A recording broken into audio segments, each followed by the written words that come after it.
Pemirsa, kita lanjutkan lagi perbincangan kita dalam polemik. Sidang polemik skors dicabut. Silakan Bang Latif. Ini Pak Syafi'i dari BRIK tadi udah megang mic. Apa Pak? Terima kasih. Perbedaan pendapat tentang sosmed dan media mainstream ini saya kira menjadi tidak adil saya kira tadi arah diskusinya.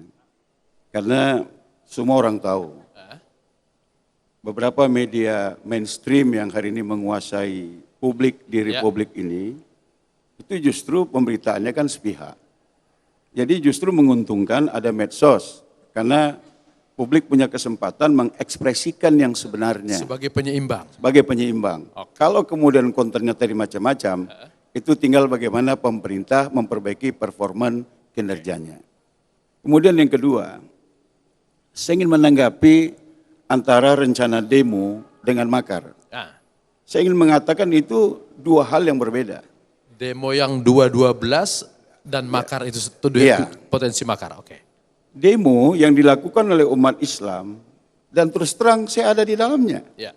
Itu murni bagaimana penegakan hukum di Republik ini tidak diskriminatif. Sebenarnya ini yang muncul di permukaan saja.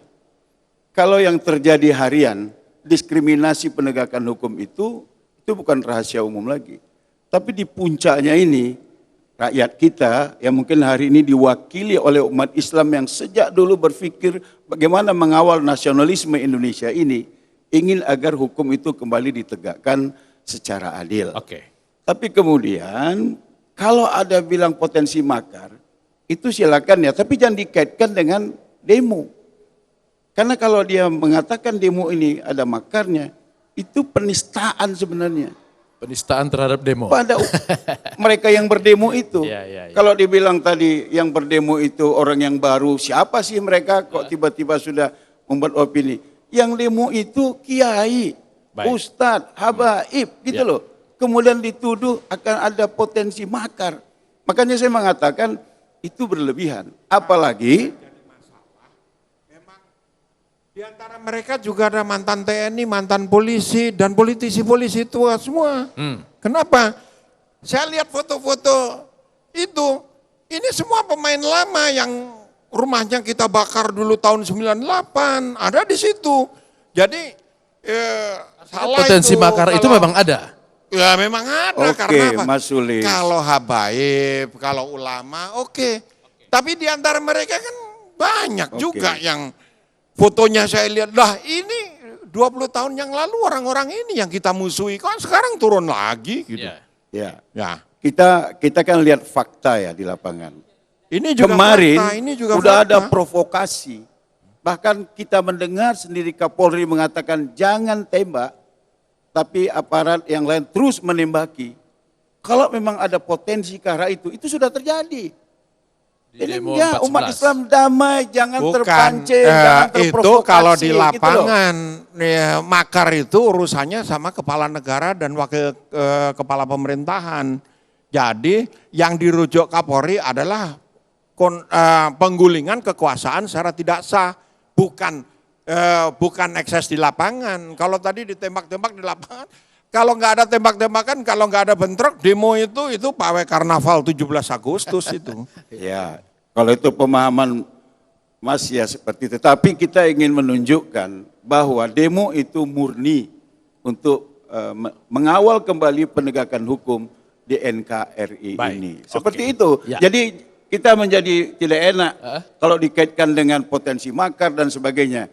Kalau makar itu di pasal 106 KUHP memisahkan sebagian atau keseluruhan wilayah, potensi itu sudah ada. Tapi bukan di Jakarta loh. Di daerah yang lain yang sampai hari ini kita lihat itu agak diam-diamin. Padahal situasi sudah berbahaya. Siapa yang tidak tahu bahwa di negara tetangga sudah menyiapkan kapal induk dengan 25.000 pasukan. Tapi wilayah yang terancam untuk terpisah itu kayaknya diadem-ayemkan saja, seperti itu loh. Saya kira begini, apa yang dikemukakan oleh Mas Kiki itu yang menyambung Pak Syafi'i tadi itu menarik ya. bahwa umat Islam berdemo, ada ustadz, ada habaib, ada para tokoh-tokoh Islam, itu enggak masalah. Yang masalah itu adalah di balik itu yang pengikutnya. Ada aktor seperti yang diduga berarti oleh ada Pak aktor Jokowi. kan. Nah kalau soalnya aktor, maka ini kan persoalannya lain. Jadi saya kira yang penting angle-nya itu duduk soal sebenarnya di balik demo itu siapa. Oke. Itu yang paling pokok Baik, sebenarnya. saya ke Pak Awi sebentar. Pak Awi, bagaimana kemudian kita memisahkan supaya jelas yang dimaksud makar itu siapa? Apakah orang yang mau berunjuk rasa dengan untuk menuntut penegakan hukum itu yang disebut sebagai makar atau ini untuk mengantisipasi aktor-aktor tadi masuk? Kembali lagi kita sampaikan bahwasanya Bapak Kapolri, Bapak Kapolda dalam maklumatnya juga tidak pernah melarang demo. Ya, sekali lagi demo dijamin oleh undang-undang. Oke. Kemerdekaan menyampaikan pendapat di muka umum dijamin oleh undang-undang. Kemudian eskalasi-eskalasi itu memang secara fisik sangat nampak ya, sangat nampak dalam artian saya sendiri juga sebagai saksi bagaimana proses penegakan hukum, Ya. kemudian proses demo, bagaimana Bapak Kapolda kami harus hilir mudik ke sana ke sini, menjalin silaturahmi, melakukan upaya-upaya preemptif agar tidak terjadi hal-hal yang tidak diinginkan. Misalnya kita kepada pimpinan-pimpinan Ormas Islam. Ormas Islam, kemudian termasuk kepada Imam Besar FPI Habib Rizik, saya saksinya. Ada Bapak Pangdam, ada Bapak Kapolda, ada pejabat-pejabat Kodam. Bagaimana kita menyamakan persepsi apa sih yang akan dilakukan besok, lusa terkait dengan demo tanggal 4, ini. Apa sih tuntutannya? Tuntutannya adalah presiden jangan intervensi.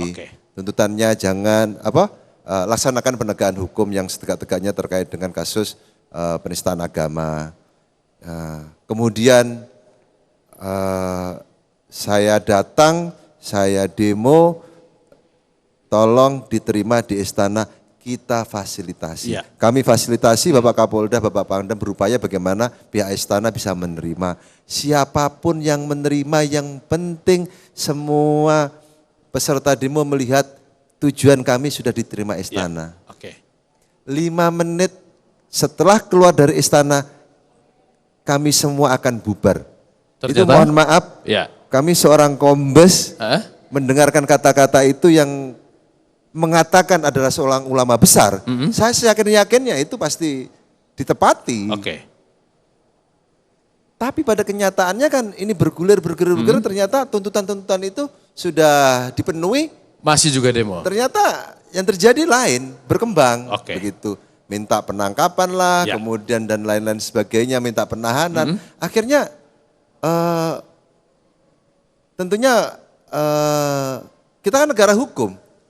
Kalau kita memang patuh dan taat kepada hukum, kita sebagai panglimanya saya pikir ya percayakan.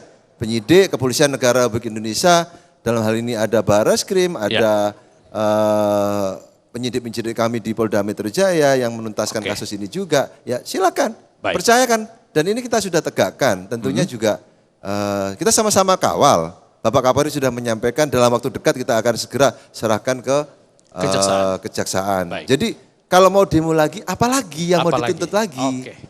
Artinya clear tidak ada larangan demo dari dan fakta-fakta itu sudah terbukti di lapangan. Apa yang sudah disepakati bersama ternyata tidak ada yang ditepati. Baik. Begitu. Ya, kita break dulu deh ya. Baiklah Bang Latif, pemirsa Polemik akan kembali setelah yang satu ini. Tetap di Polemik.